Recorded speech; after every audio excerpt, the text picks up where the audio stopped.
ಜಿಲ್ಲೆ ಜಮಖಂಡಿ ತಾಲೂಕಿನ ಕೃಷ್ಣಾ ನದಿ ತೀರದ ರೈತರ ಹೋರಾಟಕ್ಕೆ ಜಯ ಸಿಕ್ಕಿದೆ. ತುಬಚಿ ಬಬಲೇಶ್ವರ ಏತ ನೀರಾವರಿಗೆ ನೀರು ಲಿಫ್ಟಿಂಗ್ಗೆ ಬ್ರೇಕ್ ಬಿದ್ದಿದೆ. ತುಬಚಿ ಮತ್ತು ಬಬಲೇಶ್ವರ ಏತ ನೀರಾವರಿಗೆ ಬ್ರೇಕ್ ಬಿದ್ದಿದೆ. ಸಣ್ಣ ನೀರಾವರಿ ನಿಗಮ ನಿಯಮಿತದ ಅಧಿಕಾರಿಗಳು ಬ್ರೇಕ್ ಹಾಕಿದ್ದಾರೆ. ಬಾಗಲಕೋಟೆ ಜಿಲ್ಲೆ ಕವಟಗಿ ಗ್ರಾಮದಿಂದ ಲಿಫ್ಟ್ ಆಗ್ತಾ ಇತ್ತು ನೀರು. ಇದರ ವಿರುದ್ಧ ಒಂದು ವಾರದಿಂದ ಧರಣಿ ನಡೆಸ್ತಾ ಇದ್ರು ರೈತರು. ಎಂಬಿ ಪಾಟೀಲ್ ಪ್ರಭಾವದಿಂದ ಲಿಫ್ಟ್ ಅಂತ ಹೇಳಿ ರೈತರು ಆರೋಪ ಮಾಡ್ತಾ ಇದ್ರು. ಸದ್ಯ ರೈತರ ಪ್ರತಿಭಟನೆಗೆ ಸರ್ಕಾರ ಮಣಿದಿದೆ.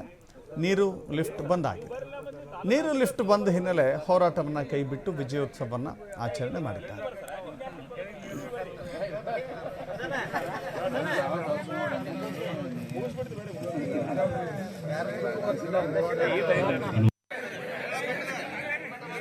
ಹಾಗಾಗಿ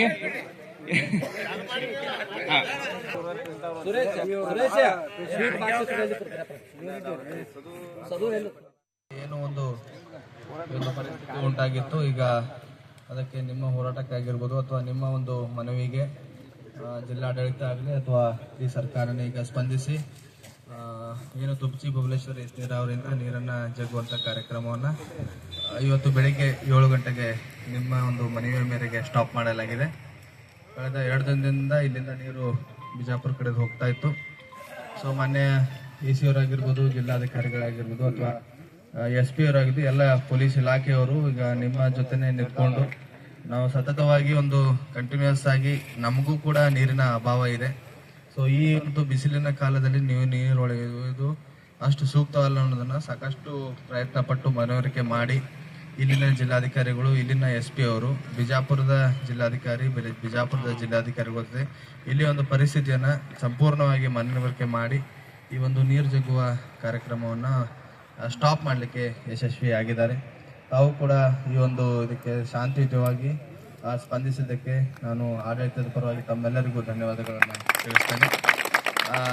ಈಗ ನಮ್ಮ ಏನು ನೀರಿನ ಪರಿಸ್ಥಿತಿ ಇದೆ, ಈಗಾಗಲೇ ಇದಕ್ಕಿಂತ ಮುಂಚೆನೇ ನಾವು ಮಹಾರಾಷ್ಟ್ರದಿಂದ ನೀರು ಬಿಡಿಸೋದಾಗಲಿ ಅಥವಾ ಬೇರೆ ಬೇರೆ ಕುಡಿಯೋ ನೀರಿನ ವ್ಯವಸ್ಥೆ ಆಗಿರ್ಬೋದು ಅಥವಾ ನಮ್ಮ ಕೃಷಿಯ ಚಟುವಟಿಕೆಗಳಿಗೆ ನೀರಿನ ವ್ಯವಸ್ಥೆ ಆಗಿರ್ಬೋದು, ನಾವು ಈಗಾಗಲೇ ನಮ್ಮ ಫಸ್ಟ್ ಬಿಗಿನಿಂಗಿಂದಾನೇ ನಾನು ಹೇಳಿದೆ. ನಾನು ನಿಮಗೆ ಆ್ಯಕ್ಚುಲಿ ನಿಮಗೆ ಸಮಸ್ಯೆ ಇದೆ ಇಲ್ಲಿ ಅಂತ ಹೇಳ್ಬಿಟ್ಟು ಅದನ್ನು ಕುರಿತು ನಾವು ನಮ್ಮ ಮೇಲಾಧಿಕಾರಿಗಳಿಗೆ ಎಲ್ಲವೂ ಕೂಡ ಚರ್ಚೆ ಮಾಡಿದ್ದೀನಿ.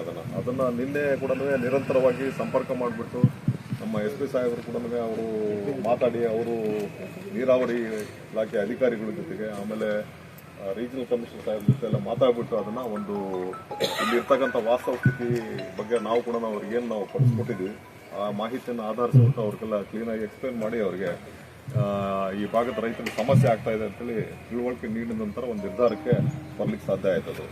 ಹಾಗಾಗ್ಬಿಟ್ಟು ಇವತ್ತು ಬೆಳಿಗ್ಗೆ ಅದನ್ನು ಜಾಗದಲ್ಲಿ ಏನಿದೆ ಅದನ್ನು ಬಂದ್ ಮಾಡ್ತಕ್ಕಂಥ ಕೆಲಸ ಆಯ್ತದು.